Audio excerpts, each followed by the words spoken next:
Everybody. Today I want to have a look at this book called The Upside of Uncertainty by Nathan and Suzanne Furr. I read it a while ago and it's an exceptionally well written and researched book.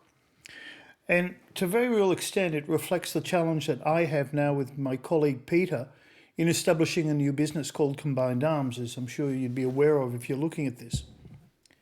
How does it reflect our experience? Well, career change is at best problematic and it can be confronting. And there are a lot of uncertainties as we move forward.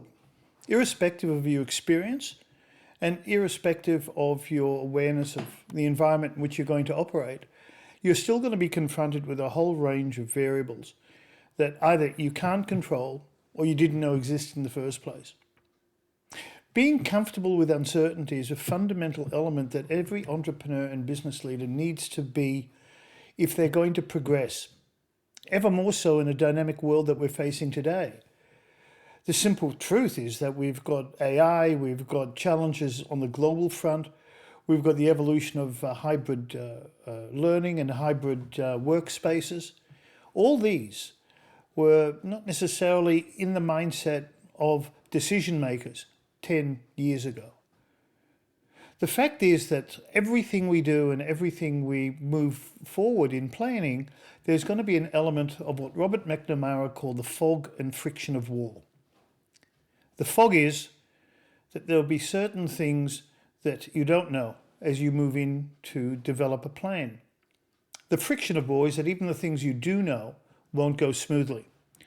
And unless a leader or entrepreneur can be agile in thought and agile in planning, the probability of success is at best problematic because you're going to hit a stone wall at some point in time or go down a pathway you didn't expect.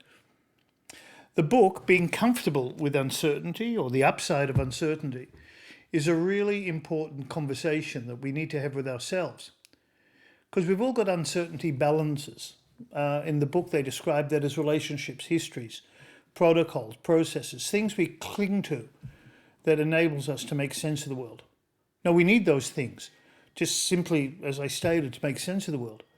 But as the world is ever changing, and as we're moving forward into areas that we might not have considered in terms of the planning profile, being comfortable in an uncertain environment is a really important model. To some degree, the book is built upon some of the work by Peter Senge and the fifth discipline in the idea of a learning organization, learning from environmental factors and failures and changes. I recommend the book highly, especially when people want the answers to everything. Sometimes it's not the answers that you should be searching, but the right questions, and this book will help you achieve that. I trust that this brief overview gave you some insight into what this book represents. Thank you. See you next time.